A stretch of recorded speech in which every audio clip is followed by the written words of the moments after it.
Alhamdulillah jumpa lagi untuk pengisian Zuhur kita di Surau KKR, Kementerian Kerja Raya, insyaAllah. Mudah-mudahan pengisian yang sebentar ini dapat kita bawa menghadap Allah Ta'ala Dia Masa, insyaAllah. Untuk lagi barakah kita mulakan surah Al-Fatihah. Iya kan.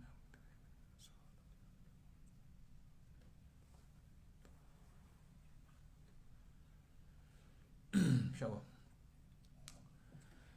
Tengah hari ni kita sentuh dengan bab Ramadan lah, insyaAllah ya. Ada banyak lagi nak kena tengok sebenarnya Ramadan, supaya kita berhati-hati ataupun berpada-pada lah dengan bab Ramadan. Takut ini, kata TV lah, takut ini Ramadan yang terakhir untuk kita ya, bimbang. Bukan saya kata ni, TV Hijrah kata tu maknanya renung lah. Memang TV Hijrah tahu kita ni calon-calon jenazah, bakal jenazah. Maksudnya kita kena renung bab Ramadan ni. Saya tengok dalam kitab yang besar ni daripada kata pengantar Tuan Guru Dr. Zulkifli ya, bab Ramadan. Saya ambil poin-poin dia, kita ambil poin dia ya, tujuan puasa lah, biasalah tujuan puasa untuk diwajibkan kita. Surah Al-Baqarah 183, 185 semua nak mewajibkan kita pada bab Ramadan. Kata Tuan Guru Dr. Zul, puasa yang sempurna akan menyedarkan hati orang-orang yang beriman bahawa dirinya di bawah perhatian Allah ya, Allah Subhanahu Wa Taala. Ini kerana orang yang berpuasa akan berasa lapar, dahaga, sebaik saja dia melalui sebahagian daripada waktu siangnya. Nafsunya yang ingin makan dan minum, namun wujud perasaan yang menyadari dirinya berpuasa lantas menghalang keinginan tersebut. Dalam menghadapi dugaan begini, hatinya sedar terhadap pemerhatian Allah. Lantas ianya mengingati Allah Subhanahu Wa Taala dan kuasa Allah Subhanahu Wa Taala. Tu ya, bab hikmah faedah puasa yang pertama, kata Dr. Zul. Yang kedua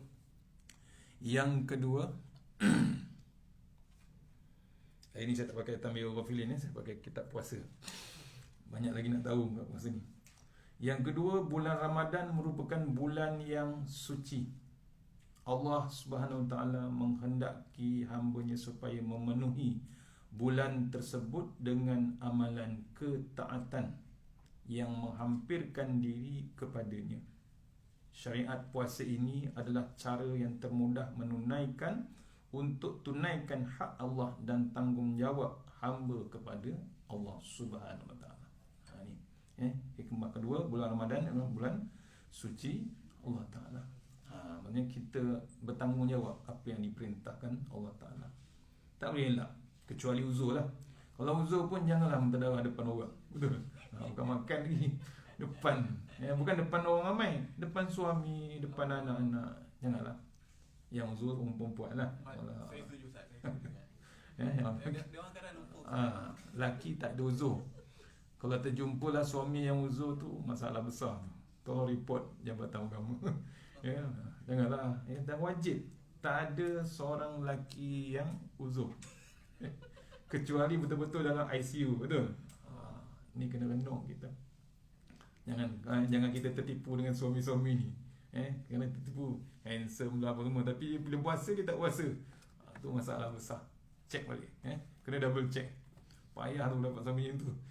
Yang ketiga, hikmah puasa, kata Tok Guru, kekenyangan yang berterusan dalam kehidupan seseorang akan memenuhi dan menyuburkan jiwanya dengan sifat keras hati dan keterlaluan.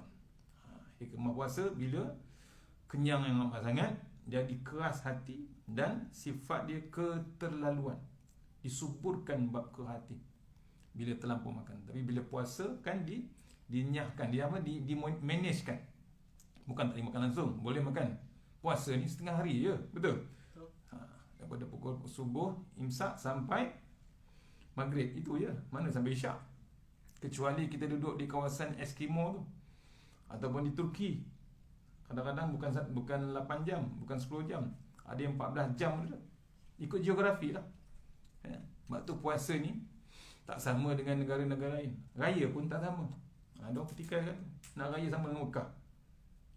Kalau kita punya bumi Malaysia ni flat tu flat, sama dengan Mekah, landing kapal terbang elok, tak ada apa kan, tak ada nak buat apa pusingan globe, tak ada, tu lain cerita. Tapi masalahnya kita ni globe bulatan, satu benda yang bulat, maksudnya kita punya geografi, kedudukan koordinat kita berlainan. Degil tu dulu kecil-kecil tak nak belajar geografi tu, degil juga tu. Geografi apa, ilmu alam tu. Maksudnya kita ketiga hikmahnya, kekenyangan tu di managekan balik, maksudnya bab berterusan makan tu. Ini justru pensyariatan puasa ni mendidik jiwa kita mengurangkan sifat-sifat tersebut. Cukuplah makan banyak pun, sampai satu tahap tu yang ada penyakit, betul. Tu yang sihat. Bila puasa sihat kita. Kadang-kadang tak perasan tujuan puasa, betul lapar, lepas tu ada kesihatan. Tak percaya tanya orang KKM. Sekarang senang nak jumpa orang KKM. Mana-mana ada KKM. So kalau tanya dia, puasa memang hebat. Sekarang orang yang bukan Islam pun seronok nak puasa. Satu, banyak kuih, banyak lauk, betul. Tapi yang satu lagi, dia dapat diet, dia kata. Cantiknya diet. Dia bukan diet macam biasa, tak. Ni diet orang Islam. Dia follow. Kita ajar dia, puji dia. Jangan terus-terus ajak masuk Islam. Jangan. Kita puji dia, ejek dia. Bila dah terasa hidayah tu kan milik Allah Ta'ala. Bila Allah bagi hidayah, tak kira siapa, apik mana ke, sami mana ke, masuk tak Islam? Masuk. Tu yang pendeta dia ke, sami dia, masuk dah Islam. Yang di Perak tu, sami tu, gaji sebulan kat 10,000 dekat air tawar tu. Dia cerita gaji dia kat 10,000. Tapi bila dengar bab Islam ni, lagi hebat Islam daripada 10,000 tu. Tu dia punya value dia dengan Islam tu hebat. Tu yang kedua. Ketiga, yang keempat, hikmah dia ada bab sifat berkasih sayang menjadi teras dalam pembangunan masyarakat Islam. Tu poin penting. Tak kira dia orang kaya, tidak dapat, orang kaya tidak dapat menghayati kasih sayang sebenar terhadap orang miskin, tetapi tanpa keperitan, kesempitan kehidupan, kepahitan hidup, dengan kelaparan selalu diburu oleh orang miskin. Orang kaya tak tahu. Tapi bila berpuasanya orang kaya, dia tahu tak? Dia tahu. Sebab tu pagi tadi Ustaz Syahri Abdul Rahman, dia tafsirkan bab takwa tu. Ditambah kalau boleh, takwa tu bila kita ni puasa ni, janganlah kita selesa surau kat kita buka puasa sedap makan, betul. Lepas kat rumah, lepas tu sambung lagi kat rumah. Tu more kat masjid ada, more kat rumah pun ada. Itu yang buncit-buncit tu. Ramadan buncit-buncit tak boleh langsung. Dia sendiri tak berani nak timbang gitu. Padahal puasa sebulan. Pasal apa? Terlampau selesa amat sangat. Cubalah, saya cadangkan kalau boleh tuan-tuan, kalau dapat rentas desa ke rentas negeri ni, janganlah buka puasa di rumah aje. Janganlah buka puasa di surau. Sekarang susah nak buka surau kan. So kita kalau boleh buka puasa di surau masjid, jangan di surau itu je. Pergi surau di corok-corok kampung. Saya duduk Perak, saya tahulah kampung-kampung tu. Kat Bota, kat Parit tu, macam-macam orang tu masak lauk, jangan ceritalah kampung kan. Tengok orang yang tak berduit tu berbuka puasa macam mana. Orang kampung yang dicurut-curut ulu dalam tu berbuka puasa macam mana. Bukan kita seorang je, bawa anak isteri kita yang selalu sangat selesa di rumah buka puasa. Betul? Selesa tak rumah? Selesa. Nak buka seorang-seorang ada kan tu. Seorang sepinggan semua ada. Seorang atas peti ais, seorang atas depan TV, cukup semua, selesa sangat. Capai peti ais, betul? Takut peti ais pun seorang satu. Allah. Tu. Dahsyat tak dahsyat? Nikmat tu. Selesa sangat di rumah. Andaian tu lah, andai kan kita anggapnya tu. Tapi bila pujuk dia orang, kalau bapak tu ada kuasa, anak tak bersamaan pun, bapak dengan ibu tu kena faham, ibu dengan bapak ni ada kompromi semua juga. Jom kita bawa anak-anak kita tengok orang susah buka puasa, orang gelandangan buka puasa macam mana. Betul? Bila buka puasa kan tu bau terasa macam ni, makan sedulang lah. Tu pernah kita buka puasa dengan orang Negro, area-area Sudan tu. makan sedulang dia. Dia hitam, kulit-kulit hitam tu makan kita satu dulang. Larat betul. Tu. Nampak? Allah nak test tu, kalau nak cuba tu, kita kena didik keluarga kita dulu. Didik diri kita, di keluarga kita. Bau dia rasa betul-betulnya bab perasaan kita dengan Allah Ta'ala, bab keberadaan kita tu. Susah ni. Bab bila ada bab kasih sayang yang kita rasa. Tu umat Islam ni tak boleh lari pada sifat kasih sayang. Ni kena-kena kita. Tu antara hikmah. Hikmah yang diceritakan oleh Tuan Guru, Dr. Zul, ini tulisan dia. Bila bab puasa. Kita terus pada hari ni saya nak sentuh sikit. Minggu lepas saya datang, saya cerita pasal fadilat puasa 10 je. Rupanya banyak. Ada 24.5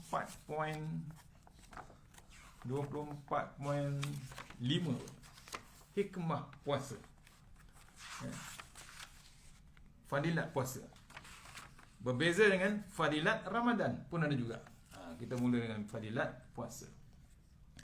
Setiap perkara yang diperintah oleh Allah Ta'ala pasti mempunyai kebaikan dan manfaatnya. Itu fadilat tu, yang kita sedari ataupun tidak.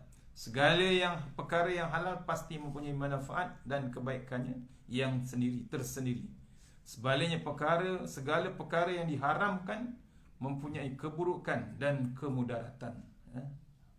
Firman Allah Ta'ala maksudnya Allah menghalalkan kepada mereka perkara yang baik dan mengharamkan kepada mereka perkara yang keji, perkara yang buruk. Surah Al-A'raf ayat 157.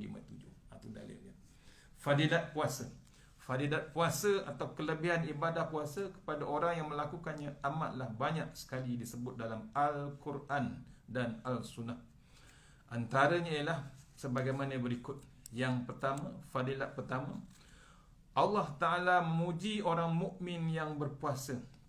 Ini sebagaimana firman-Nya, orang yang bertaubat, yang beribadat, yang memuji Allah, yang berpuasa atau yang mengembara menuntut ilmu, yang rukuk, yang sujud, yang menyuruh dalam kebaikan dan mencegah kejahatan yang menjaga ketetapan Allah. Maka berilah kabar gembira kepada orang yang beriman dengan syurga. Bila berpuasa, dalil-dalil ni surah At-Taubah ayat 112 menceritakan ada berita gembira orang yang berpuasa. Tu jangan risau kita. Lembik macam mana pun kita teruskan. Betul. Lembik tuan puasa ni. Tak percaya esok belah puasa tengok sini. Ramai surau. Yang tak pernah datang surau pun datang surau. Kita kan datang awal nak solat ke tak? Duduk tepi tempat wuduk tu. Kalau dekat surau kampung-kampung, dia datang kat tempat wuduk tu, tangki air tu kan, dia letak pipi dia tu. Sejuk dia tu. Dia nak minum tak boleh. Minum kalau ikutkan minum satu tangki tu kan, air tangki surau masjid sejuk kan, sedap tu nak minum. Tapi tak boleh walaupun halal, betul? Air tangki halal, tak kotor pun. Tapi tak dibenarkan. Pasal apa? Allah perhatikan dia. Dia tahu. Allah tengok dia. Tu. Yang dimaksudkan dalam pengertian ini ialah orang yang berpuasa. Bab tadi. Yang kedua, fadilat kedua ialah puasa tidak ada bandingannya. Maksudnya, sabda Rasulullah SAW, aku bertanya, ya Rasulullah, sahabat bertanya, perintahkanlah kepadaku satu amalan yang memasukkan aku ke dalam syurga. Nabi SAW menjawab, hendaklah kamu puasa kerana puasa tiada bandingannya dengan ibadat lain. Riwayat An-Nasa'i. Tu. Pahala puasa tak ada tandingan, tuan-tuan. Yang pegang pahala puasa kita bukan malaikat. Siapa dia? Allah. Pahala sembahyang kan saya cerita dulu. Orang sembahyang dikira orang, betul? Orang bujang 1 kali 1 kali 27. Kalau dia berjemaah. Kalau dia sembahyang seorang 1 kali 1. Orang yang dah berkahwin 1 kali 27 kali 70. Tu kahwin 1. 2, 3, 4. Banyak tak pahala dia? Banyak. Kali lagi Lailatul Qadar. Betul tak betul? Allah, tuan. Jangan dikira bini orang tu. Kira pahala tu. Kadang orang sangka buruk, kita kira pahala. Saya tak boleh lupa dekat botol tu ustaz tu tulis 1 kali 27 kali 70. Ya. Lepas tu ujung kali 4 kata. Kali lagi Lailatul Qadar berapa? 1000 ke atas. Kita orang kata 1000, ada kata ulama lebih pada 1000. Malam Lailatul Qadar yang kita tak ketahui kat mana. Mungkin malam 21, malam 23, malam 25. Itu ikut pengalaman alim ulama. Tu. Tapi kita jangan pilih-pilih lah. Kalau kita surrender semua. Daripada malam pertama sampai malam yang ke-30. Malam raya pun jangan miss, tuan-tuan. Kita kadang-kadang malam raya tu yang kita miss. Pasal apa malam raya kita miss? Di atas jalan raya. Malam raya kan di atas jalan raya, betul? Habis jam, habis masa. Padahal ibadah kalau dalam kitab lama, bila beribadah kita dalam malam raya tu sama juga dengan malam Lailatul Qadar sebenarnya. Dengan selawat dia, dengan takbir dia, dengan zikir dia, dengan zikrullah, dengan tak tidurnya, qiyam, semua cukup. Nampak? Nanti kalau sempat saya share kelebihan hari raya. Orang ingat hari raya ni seronok sangat. Betul tak? Sebenarnya digambar dalam kitab lama lah, kitab Jauhar Al-Mahub. Kitab lama kata apa, bila raya ni sebenarnya menggambarkan kita besok di hari kiamat. Jadi kiamat tu apa? Waktu kiamat besok ada orang yang berbaju baru macam raya. Ada orang baju orang miskin macam tu orang ada. Ada orang berkenderaan. Tahu raya. Banyak tak kereta? Macam-macam kereta, betul? Daripada kancil sampai Q7, Q8, betul? Ferrari, semua cukup. Besok raya tu. Tengok, besok di kiamat macam tu. Orang yang ada kenderaan macam mana?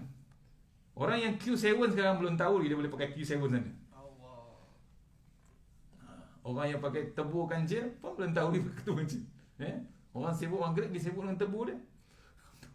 Gosok, saya tengok ni contoh gitu. Maghrib ni dia masih gosok lagi tebu, kancil tebu je. Bagi kilat. Lagu nasyid dia pasang. Ingat mati. Wali band. Tapi maghrib kita balik dari isyak tengok tak bergerak lagi. Ni tak nak cerita dah kat mana. Cuma boleh share lah location kat mana. Tu antaranya. Mana tadi? Tu yang kedua fadilat puasa. Fadilat puasa yang ketiga, menyandarkan ibadah puasa kepada Allah sebagai memuliakan martabat Allah Subhanahu Wa Taala. Kita sandarkan puasa kita ni pada Allah Taala. Pasal apa? Dalam dalilnya Rasulullah SAW sabda, setiap amalan anak Adam adalah untuknya kecuali ibadat puasa. Ibadat puasa ni untuk Allah Taala saja. Allah. Sesungguhnya puasa itu adalah bagiku, kata Allah, dan akulah yang membalasnya. Puasa itu merupakan benteng. Bila seorang daripada kamu berpuasa, maka janganlah bercakap keji. Jika seorang memakinya atau memeranginya, maka katakanlah saya sedang berpuasa. Demi jiwa Muhammad yang berada di tangan Allah, kekuasaan Allah, bau mulut orang berpuasa lebih harum di sisi Allah pada hari kiamat daripada bau kasturi. Tu.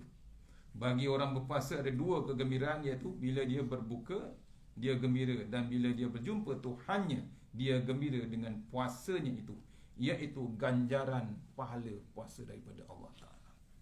Tu. Kalau cek bau mulut busuk, betul? Tapi janganlah kita tak ada kerja, betul bau kasturi. Tak ada kerja. Janganlah. Memang besok di sisi Allah Ta'ala, bukan di sisi manusia. Kalau sisi manusia memang bau lah, pasal mulut tak makan satu hari, memang bau. Nampak? Pakai masker bau mulut kan. Padan muka bau mulut sendiri, betul? Itu tak terdaya kita, pengsan, semput terus. Tu fadilat yang ketiga. Saya baca ringkas-ringkas ni, kalau tidak satu muka nak baca habis. Fadilat yang keempat, darjat orang berpuasa akan diangkat. Ni termasuk yang 10 itu. Darjat orang puasa ni diangkat. Yang dimaksudkan dengan ini ialah perkataan maksud itu, akulah yang membalasnya, bermaksud Allah sajalah yang membalasnya, mengetahui kadar pahalanya dan melipat gandakan kebaikannya. Adapun ibadat lain kebanyakan diketahui oleh manusia. Tadi macam sembahyang. Tapi darjat kita ni di sisi Allah Ta'ala. Itu ikut level puasa kita macam mana. Kalau kita menipu, itulah balasannya. Manusia kita boleh tipu, betul? Aku puasa. Tengok belakang, minum air, betul? Dia puasa, dia di rumah dia mengaku dia puasa, rupanya dia bertadarah kat office, betul? Ada tak ada? Ada dulu. Berlaku. Siap orang buat drama, betul? Buka puasa, siap buat puasa. Sekampung buka puasa tepi sungai, camping ni. Bulan puasa tuan. Tu macam-macam perangai tuan. Tu buat puasa. Panjang lagi. Kata Rasulullah SAW, sabda Nabi, puasa itu separuh daripada kesabaran. As-saumu nisfu sabr. Puasa itu separuh pada bab sabar. Bab tu bila puasa ni ada bab sabar. Betul? Besok tengah-tengah puasa ada kuliah macam ni. Sabarlah kita. Sabar kita. Ngantuk macam mana pun tahan ni. Ni pun tak puasa pun ngantuk juga. Betul? Puasa lagi dia hebat pun ngantuk. Pasal tak makan. Betul? Dah biasa nasi panas berasap-asap tengah hari. Betul? Allah Akbar. Tu kena training sekarang ni. Tu. Tapi orang lelaki dah tak ada training lah pasal dah tak boleh puasa lagi lah. Nampak? Kalau dah biasa puasa Isnin Khamis ataupun dah puasa straight 3 bulan pun tak masalah. Boleh nak teruskan lepas 15 Syakban. Yang tak ganti tu yang kena ganti puasa. Fadilat yang kelima, puasa bersesuaian dengan sifat Allah yang Maha Kaya dan tidak perlu pergantungan daripada siapa. Bila kita bergantung dengan Allah Taala, itulah nak menyesuaikan kita dengan sifat Allah Subhanahu. Kata ulama tafsir, tempat bergantung bermakna tidak berhajat kepada makan dan minum. Hal ini disebut oleh Imam Al-Qurtubi. Sesungguhnya perbuatan hamba bersesuaian dengan keadaan mereka kecuali puasa. Ia bersesuaian dengan suatu sifat daripada sifat-sifat Allah. Seolah-olah dia berkata, sesungguhnya puasa itu mendekatkan diri kepadaku dengan suatu perkara yang berhubung kait dengan satu sifat daripada sifat-sifat Allah Subhanahu Wa Taala. Tu. Ini puasa ni kita dekat dengan Allah Taala. Nampak? Kalau kita jauh daripada Allah Taala, masalah besar. Tu. Kalau dia puasa, rasuah pun ambil. Tak jadi apa. Puasa, mata tak jaga. Payah. Terbeliak mata, betul? Faham lah tu. Kalau terbeliak mata, apa tengok apa? Betul? Dia tak ada tengok. Dia terbeliak mata, dia tak tengok Quran sebenarnya. Terbeliak mata tengok Quran tu memang hebat lah kan. Tu jaga sikit. Mencelik mata, betul? Payah kan. Jaga mata dalam Ramadan payah. Ustaz pun jaga, payah je. Tengok iklan tepi highway tu. Betul? Bukan gambar tak tutup aurat. Pakai nikab tu. Celik ustaz. Tu. Sampai ustazah. Tidak payah. Kita mengantuk bawa kereta. Kalau puasa kan mengantuk. Tuan tengok, bila puasa bawa kereta hati-hati sikit. Jangan gagah-gagah sangat. Kalau dah terlampau mengantuk tu berhenti. Takut sudden death ni. Betul? Tu mati mengejut atau berhenti mengejut. Saya dah pernah 2 kali pengalaman. Bulan puasa. Gagah, boleh lagi. Akhirnya berhenti ke mana? Aksiden ke mana? Akhirnya sampai kat tol, nasib baik pakai smart tag. Betul saya pakai smart tag, tapi salah lorong. Langgar. Palang tu, nasib baik palang tu punya dia span, dia automatik terangkat. Bekerja orang plus tu keluar tengok, check. Okey tak ustaz? Okey, tak pecah. Kalau pecah, dia orang ganti. Dia takut error teknikal. Tu padahal error ustaz. Nampak? Tu tidur kan jaga. Walaupun nak qiyamul pun tidur tu jaga. Hati-hati. Yang paling bahaya naik motor lah. Tu satu. Sekali 1 second terlelap habis. Ustaz kena tu 2-3 kali lah. Yang terlelap 1 second. Ni jangan ditahan-tahan. Kalau betul-betul dah confirm mengantuk tu, berhentilah. Jangan berhenti tengah jalan. Tu tu antara. Kadang kita ni sombong, nak gagah juga gagah, betul? Orang rumah dah bagi tahu lah mengantuk tu, berhentilah, gantilah orang lain. Tak nak kita gagah juga. Macho kan. Degil. Tu. Yang ke-5, betul? ke-6. Ke-6. Fadilat puasa yang ke-6, puasa adalah kafarah. Itu penghapus daripada kesalahan. Sabda Nabi SAW diriwayatkan oleh Huzaifah bin Al-Yamani, fitnah seorang lelaki pada ahli keluarganya, hartanya, jiwanya dan jiran-jirannya dikafarahkan dengan puasa, iaitu puasa, sedekah dan amal ma'ruf nahi mungkar. Riwayat Bukhari. Yang fitnah lelaki ialah kesesatan, maksiat ataupun perbuatan jahatnya yang membabitkan ahli keluarganya hingga lupa menjalankan kewajipan cuai beri didikan kepada ahli keluarganya segala perkataan baik. Fitnah kepada harta ialah yang didapati dengan cara yang haram, dibelanjakan pada yang haram atau terlalu disibukkan oleh hartanya hingga lalai melakukan kebajikan. Itu timbulnya fitnah. Itu jadi penghapus bab dosa dia. Itu bila puasa tu banyak pahala sebenarnya, antaranya. Fitnah daripada dirinya ialah cenderung pada nafsu syahwat. Itu pun satu hal juga. Tu bila berpuasa dihapuskan, jaga bab syahwat kita. Yang seterusnya, siapa yang berpuasa dengan penuh keimanan mengharapkan Allah diampunkan sebagainya dosa yang terdahulu. Tu bila kita puasa dihapuskan dulu. Pada Ramadan lepas sampai Ramadan ni Allah hapuskan dosa kita. Fadilat yang ketujuh. Tambah lagi sikit.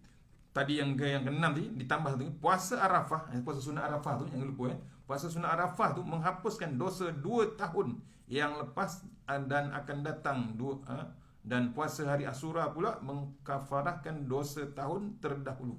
Riwayat Muslim. Tu contoh puasa sunat hari Arafah. Tahu 9 Zulhijjah. Tu jangan lupa tu, jangan miss. Fadilat yang ketujuh, Allah dan para malaikat memuliakan orang berpuasa dengan berselawat kepadanya. Tu hebatnya fadilat puasa. Allah dengan malaikat tu berselawat kata kita. Nampak sayangnya Allah Taala, Sesungguhnya Allah dan malaikatnya berselawat ke atas orang-orang yang bersahur. Sebab tu kita digalakkan bersahur, tuan-tuan. Jangan langsung tak ada sahur. Sahur bukan pukul 1, tuan-tuan. Ini jadi trend zaman sekarang, betul. Malah betul nak bangun pukul 5, pukul 4. Dia sahur terus. Lepas isyak, lepas tarawih sahur terus. Kita tengok tak berhenti makan apa hal ni. Sahur Ustaz. Cepatnya sahur. Syarat sahur kan sepatutnya sahur lepas kita tidur, betul? Bangun. Pasal apa? Ada kelebihan. Tu sunnah Nabi. Pahala banyak sangat. Doa yang dimakbulkan pun hebat. Tolonglah pesan kat keluarga kita. Jangan tengok orang lain tu. Kita kat rumah kita tu pesan. Bangun. Takkan tak boleh kunci jam, betul? Pukul 4. Lepas tu kena training tiap hari. Sekarang pukul 6 imsak kan. 65 minit subuh. Maksudnya kita dan lagi pukul 5 tu boleh dan lagi tahajud semua cukup. Kita makan pukul 5.30. Ni jangan kita kalau boleh, ada sahabat saya pesan-pesan kalau boleh jangan kita hampiri, jangan lepas waktu imsak. Pasal waktu imsak tu dengan waktu sembahyang pun dah jadi beza-beza kan. So kita bimbang, ada bab bimbang tu kita waktu imsak tu jadi last point. Jangan tunggu azan tu. Bila dah azan TV tu, azan kat rumah tak lagi. Boleh lagi tu. Allah yang merokok tu. Ni lagi hebat tu. Jagalah. Jaga. Takut batal puasa kita. Waktu sahur satu, waktu berbuka satu. Buka ke TV, duduk botol. TV kat mana? Oasis kat mana? Sekembangan. Nampak? Hijrah kat mana? Macam negara. Nampak? Botol kat mana? Botol kat Parit sana. Kan lain dia punya geografi. Beza 2-3 minit. Batal kan? Batal. Kata tu guru saya, Datuk Ismail Gambus, batal. Datuk Ismail Gambus pernah cerita zaman dulu orang buka puasa pakai meriam istana. Dia satu masjid tu batal. Dia sendiri. Tok guru sendiri batal. Satu masjid dengan Tok Imam, Tok Bilal, Tok Siap batal. Pasal apa? Salah meriam dengar. Dia mesti dengar meriam dekat Kelang, istana Kelang tu, meriam istana bunyi, boom, confirm dah masuk waktu. Tiba-tiba bunyi, boom. Terus Allahumma akan sentuh, makan. Tiba-tiba lepas tengah-tengah makan bunyi satu lagi, rupanya budak meriam main meriam mulu. Nampak? Berlaku. Batal. Walaupun beza 2-3 minit tapi confirm batal. Qada. Wajib qada. Nampak? Jaga bab masa ni. Sebab tu kadang orang tak pasang. Satu lagi bila bab maghrib ni, tolonglah. Afdal kita sembahyang waktu maghrib, kata tuan guru, dalam 15 minit, 20 minit tu je. Maghrib tu. Cepat sangat maghrib tu. Sebab tu jangan kita berbuka puasa sampai setengah jam. Habis dari dekat isyak baru sembahyang maghrib. Lain cerita. Sebab tu hati-hatilah. Pasal waktu maghrib terlampau singkat. Mana tadi? Fadilat yang ke 7, 8. Yang ke-8, puasa adalah benteng daripada api neraka. Puasa kita ni benteng daripada api neraka. Sabda Rasulullah SAW, puasa adalah benteng dari azab Allah Subhanahu Wa Taala. Ini Allah jaga orang yang puasa. Puasa itu benteng yang menghalang seorang daripada neraka. Riwayat Ahmad. Satu lagi daripada Al-Munawi, penjagaan dari Allah di dunia ini ialah dengan melakukan daripada melakukan maksiat dengan disekat nafsu syahwat dan menjaga anggotanya daripada maksiat. Adapun penjagaan di akhirat ialah dijauhkan daripada api neraka. Kerana apa? Puasa. Puasa itu sebagai perisai, benteng pada benteng-benteng daripada bagi seorang mukmin. Setiap amalan adalah bagi tuannya dan puasa adalah untuk Allah Taala dan Allah lah yang akan membalasnya. Jadi perisai puasa itu, ya. Kemudian yang ke-9, panjang sebenarnya. Yang ke-9, puasa di musim panas sebagai minuman di hari dahaga, iaitu hari kiamat. Allah, tuan-tuan. Kita sini boleh bawa air mineral. Ni saya ceramah pun ada air mineral, betul? KKR punya. Nampak? Tasnim. Boleh bawa sebotol-sebotol. Ustaz kumpul 30 hari, 30 botol Ustaz dapat. Penuh lah kita. Nampak? Tu di dunia. Tapi besok di hari kiamat, puasa yang kita panas sekarang ni, itulah kita besok. Kita tak ada harga. Pasal apa? Kita dah berpuasa pada hari di dunia ni. Tu dipanggil puasa di hari dunia ni, bekal kita besok di hari kiamat. Tu yang ke 9. Detailnya saya tak ada baca, panjang sangat. Yang ke-10, puasa pada musim sejuk. Tu kalau yang lagi sejuk, betul? KKR ni sejuk kan ni, ada aircon, betul? Harta yang tidak ternilai, katanya. Sabda Nabi Muhammad SAW sebagaimana dalam riwayat Amir Al-Mas'ud, puasa dalam musim sejuk merupakan harta yang menyejukkan yang tidak ternilai besok di hari kiamat. Sejuk kita besok. Pasal besok sana di hari kiamat adalah panas. Yang ke-11 fadilat puasa ialah panggilan syurga Al-Rayyan bagi semua orang yang berpuasa. Sabda Nabi Muhammad SAW, sesungguhnya di dalam syurga ada satu pintu yang dipanggil Ar-Rayyan, yang mana orang yang berpuasa akan masuk darinya daripada hari kiamat. Ianya tidak dimasuki oleh orang lain selain mereka, iaitu orang yang berpuasa. Tu pintu tu akan tanya. Kalau orang yang tak puasa, pintu tu automatik tutup. Janganlah buat style piramidi nak buka pintu gua tu, ni tutup automatik. Yang ke-12, puasa, fadilat puasa yang ke-12 ialah puasa jalan menuju syurga. Sabda Nabi Muhammad SAW, sesiapa yang menghabiskan hidupnya dengan puasa sehari, maka ia akan masuk syurga. Riwayat Ahmad. Maksudnya dalam Al-Munawi berkata, sesiapa yang menghabiskan umurnya dengan puasa sehari, yang mana dia mati di dalam keadaan berpuasa atau selepas berbuka puasa, maka dia akan masuk ke syurga bersama orang yang terdahulu tanpa didahulukan dengan azab siksaan. Untungnya orang puasa mati pula dengan dalam berpuasa. Untung tak dia? Untung. Betul lah, haus, panas, lapar. Tapi dia untung pasal apa? Tak diazab di dalam kubur. Yang ke berapa? 13. Betul. 12 dah, 13. Fadilat puasa ialah syafaat puasa pada hari kiamat untuk tuannya. Siapa yang puasa, dia dapat syafaat. Syafaat dia selamatlah di sana. Puasa dan Al-Quran akan memberi syafaat kepada seorang hamba pada hari kiamat. Puasa berkata, wahai Tuhanku, aku menegahnya makan dan nafsu syahwatnya di waktu siang, di siang hari. Berilah syafaatku untuknya. Al-Quran pun berkata, wahai Tuhanku, aku menegahnya tidur pada waktu malam, maka berilah syafaatku untuknya. Maka kedua-duanya mendapat beri syafaat. Riwayat Ahmad. Ni kena renung kita. Sebab tu puasa dengan Ramadan dengan Al-Quran ni tak boleh dipisahkan. Pasal apa? Hebatnya Ramadan diturunkan ayat Al-Quran. Atau tuan-tuan jangan miss. Kata Ustaz Syari, kalau boleh khatam tu kita kejar juga. Yang cantik tu kita tambah lagi. Satu hari kita renungkan satu ayat. Biar kita takut betul-betul peringatan Allah Subhanahu Wa Taala. Fadilat yang ke-14, doa orang berpuasa tidak ditolak. Hal ini seperti disabdakan Rasulullah SAW. 3 doa yang mustajab, iaitu doa orang yang berpuasa, doa orang yang musafir, dan doa orang yang dizalimi. Itu Doanya tak ditolak. Ingat, orang puasa ni doa dia mustajab. Sebab tu kita kena banyakkan doa.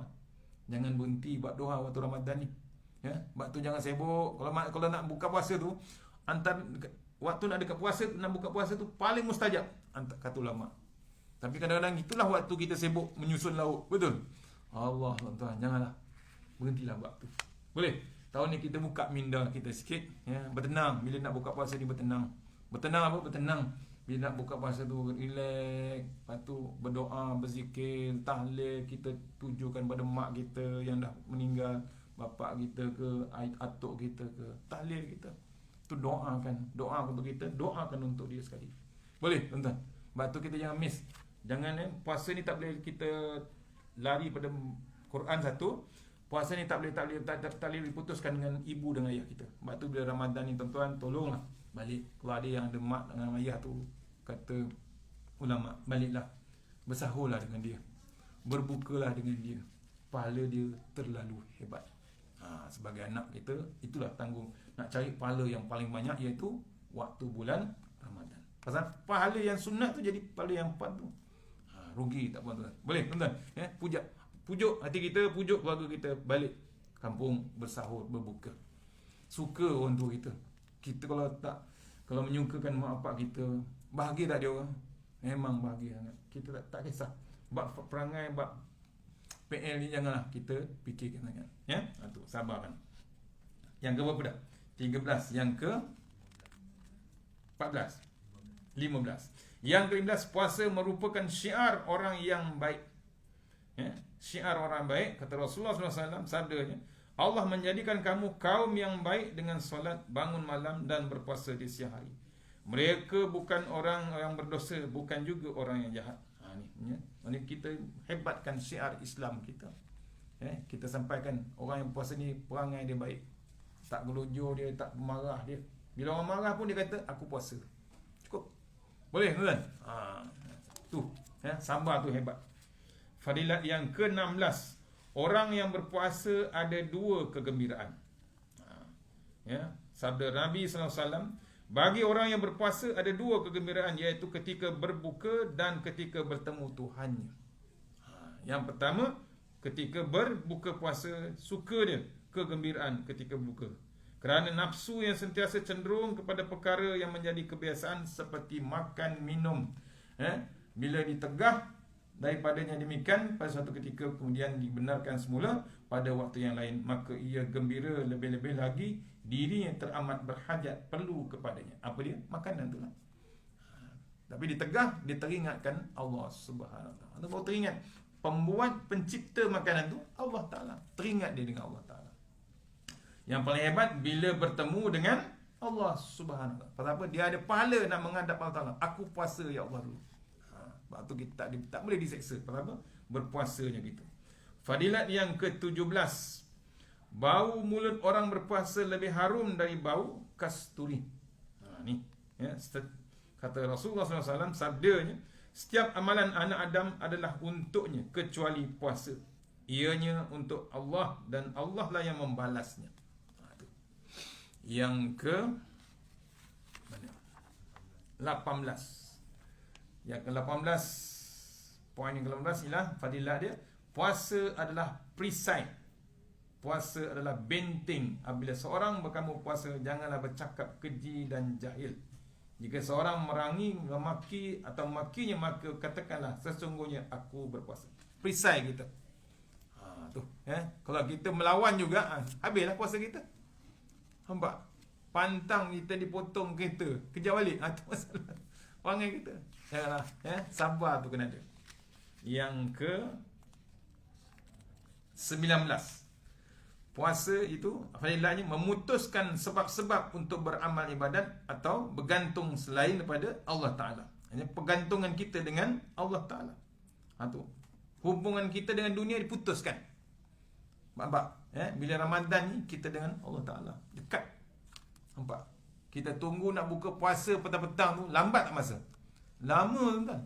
Orang rumah dah siap masak dah. Daripada pukul 6.30 tu tunggu sampai pukul 7. Lama tak? Lama tuan. Baca surah khabar 2 kali khatam. Lepas tu baca Quran, dia baca surah khabar. Kalau Indonesia dipanggil surah khabar tu Quran. Pagi-pagi sudah baca Quran dia kata. Ingatkan dah baca Quran, dahsyat ni. Dah bawa taksi je, tapi dah baca Quran. Rupanya surah khabar. Tu habis dia kata. Satu Quran habis dia kata. Rupanya bukan Quran, rupanya dia orang panggil surah khabar tu Quran. Tu. Yang ke-19. Yang ke-20, puasa adalah kesyukuran kepada pemberi nikmat. Kata Imam Izzuddin bin Al-Abdus Salam, bila seorang berpuasa mengetahui nikmat Allah daripada kenyang dan tidak merasa dahaga, maka ia bersyukur kepada Allah dengan sebab itu. Nikmat itu sebenarnya tidak dapat diketahui dan dirasai kecuali daripada nikmat yang hilang. Bila hilang nikmat baru terasa. Betul? Tu orang dah tak boleh makan. Ada orang dah tak boleh makan, hilang tak nikmat? Tak berani makan yang manis, tak berani makan yang masam. Yang manis pasal apa tak bagi makan? Kencing manis. Elok kencing manis, dia kencing manis. Sebab tu puasa ni hati-hati. Ya? Bila berpuasa ni patutnya hilang bab kencing manis tu. Tapi kadang tak hilang juga. Kuih berloyang. Bukan satu potong, kuih berloyang. Tak cukup makan, dia buka puasa kat surau, betul? Bungkus lagi bawa balik. Tu. Yang paling dahsyat saya tak boleh jumpa cerita Ustaz mana cerita. Ustaz semai kamu tu. Buka puasa, kurma rotab kan famous kan? Suka dia dah kurma rotab. Favorite makan. Makan 1 ulas, 2 ulas, 3 ulas, okeylah. Bawa balik lagi, sambung lagi dalam kereta. Sampai rumah, habis terus 1 kotak. Nampak? Dia seorang, bukan keluarga dia. Dia seorang. Lahap dia tu. Dia punya geram dekat kurma tu, nampak fresh kan? Kena pula ada bertangkai tu. 1 hari sekotak, 13 hari sekatun. Betul tak betul? Kan 1 kartun tu 30 kotak, 30 hari genap 30 kotak. Cek, kencing manis tak? Confirm kencing manis. Dah benda tu manis. Tu. Payah kan jaga. Bukan salah makan kurma, tapi melampau sangat. Sebab tu kata ulama di Mekah dulu, lama dulu. Katanya bila keberkatan Ramadan tu hilang pasal apa? Makanan melampaui batas. Tu. Sebab tu kan Allah hantar SOP melalui KKM, melalui MKN. Apa jadi? Dah tak boleh makan, dah tak boleh berbuka surau. Betul? Limit 25 orang je. Itu pun bungkus balik. Pasal apa? Perangai kita dulu melampaui batas. Makan, membazir, buang macam-macam. Sampai dikira orang alam sekitar, makanan yang dibuang tu macam bukit gunung ganang. Makanan Ramadan saja, bukan makanan lain. Ramadan saja. Belum kira pembungkus dia lah, plastik dia apa. Belum kira ni. Makanan tu waste dia tu. Bayangkan, kadang-kadang makanan tu tak basi pun elok, tapi tak boleh makan. Janganlah. Kita kalau tekak ni bila puasa kan, tekak ni selagi tak lepas tekak ni dia punya order dahsyat. Betul. Order dahsyat. Sekarang online betul. Kalau yang dekat pasar tani tu, kata Datuk Semai kamu saya tak lupa. Kalau orang ambil batu bata tu digolekkan dengan telur, dibakurnya atas kuali, beli tak orang? Beli kan. Beli. Ini first time ni batu bata. Lapar, jangan main tuan. Saya lalu kat kawasan padi dekat parit botol Perak tu. Tengah-tengah puasa dengan anak-anak balik sekolah 3 hari. Orang baru bakar serkam padi tu, serkam padi. Berdengung. Sedapnya. Baru serkam padi terbakar tu. Macam ikan bakar. Allah Akbar. Tu. Mencari terus. Dia kalau lalu kawasan kampung ni pantang tengok pondok berasap ke pondok berasap. Lemang ke tidak? Lemang ke tidak? Perak kan lemang panjang-panjang ni kan. Ada lemang jagung, pernah tengok lemang jagung? Lemang tepung. Sini tak ada. Kat Perak ada. Tu antara bila puasa ni dahsyat tuan-tuan. Saya tak boleh lupa Datuk Semai kamu cerita seorang Arab ni. Orang Arab ni tak pernah buka puasa di Malaysia ni, di duduk Malaysia. Dia tengok tahu cincau. Cincau yang hitam tu. Tengah-tengah pukul 3 pagi tengah hari tu panas dia beli, dia tengok cincau tu sedap betul dia rasa ais kan. Dibelinya bukan sikit, satu batu bata tu lah. 1 kilo tu beli. Balik di rumah dia tunggu, dia tenung cincau tu. Azan digigit tu cincau tu. Marah dia, mengamuk orang Arab tu. Tawa dia kata. Dia ingatkan sedap sangat cincau tu. Orang buat cincau buat air kan. Digigit je terus cincau tu. Geram pasal apa buka puasa. Tu sampai ke tahap tu tuan. Tu bab puasa ni jaga. Tekak kita ni memang syak. Yang ke-20. Sama dulu lah. Apa? Kena berhenti kot. 5 minit berdua. Yang ke-20, puasa adalah kesyukuran nikmat. Yang ke-21, puasa menjadi seorang banyakkan ketaatan mencari pahala. Bila puasa kita ni penuh dengan taat dengan Allah Ta'ala. Cari pahala sebanyak yang boleh Ramadan ni. Bimbang ini kata TV Hijrah, bimbang Ramadan yang terakhir. Betul. Bukan saya kata ni, TV Hijrah kata. Maksudnya bimbang kita kena cukup 30 Ramadan. Jangan kita buang masa lagi dah. Ya? Quran kita, solat sunat kita, zikir kita. Teruskan. Yang cantik tadabbur Quran. Yang ke-22, memperbanyakkan sedekah dan banyak buat baik kepada orang yang memerlukan. Tu. Yang ke-22, ya. Panjang sebenarnya satu muka 22 tu. Saya baca poin dia. Yang ke-23, puasa penyebab hati lembut dan anggota badan terpelihara. Betul? Sebab hati jadi lembut, badan jadi sihat. Sebulan Ramadan sihat tuan-tuan. Jangan risau. Yang ke-24, puasa merupakan fidyah kafarah pada setengah-setengah amal ibadat. Dia jadi timbal balik ataupun menampal benda-benda yang berdosa yang kita buat. Yang ke-24.1, Allah Ta'ala menjadikan puasa sebagai fidyah bagi yang menggunting rambut merupakan perkara yang diharamkan. Ini macam kita umrah lah, ya? Bab uzur kita. Habis dah. 24.2 pun sama juga, menjadi puasa itu sebagai sembelihan. Contohnya kita berkorban pun sama juga. Itu dia fadilat puasa. Ada lagi yang hebat, iaitu fadilat Ramadan. Kita jumpa bulan depan kot. Kalau ada kosong, kita boleh baca. Bukan kecil dan tebal buku ni. Ramadan ilmu ni panjang, ya, insya-Allah. Mana yang baik pada Allah Taala, yang lemah daripada saya, surah Al-Fatihah.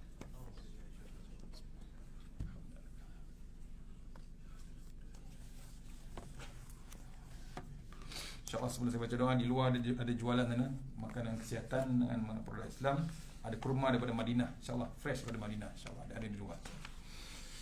A'udzubillahi minasyaitonir Bismillahirrahmanirrahim. Allahumma tawil a'marana wa sahih ajsadana wa nawwir qulubana wa sabbit imanana wa ahsin a'malana wa si' arzaqana wa ilal khairi qaribna wa anish syaribna wa qdi hawadina fid din wa dunya wal akhirah. Ya Allah, panjangkan umur kami, sihatkan badan kami, terangkan hati kami, tetapkan iman kami, elokkan amalan kami, luaskan rezeki kami, dekatkan kami kepada kebajikan dan jauhkan kami daripada kejahatan, tunaikan hajat kami. Rabbana atina fid dunya hasanah wa fil akhirati wa qina azabannar. Wa sallallahu alaihi wasallam. Alhamdulillah.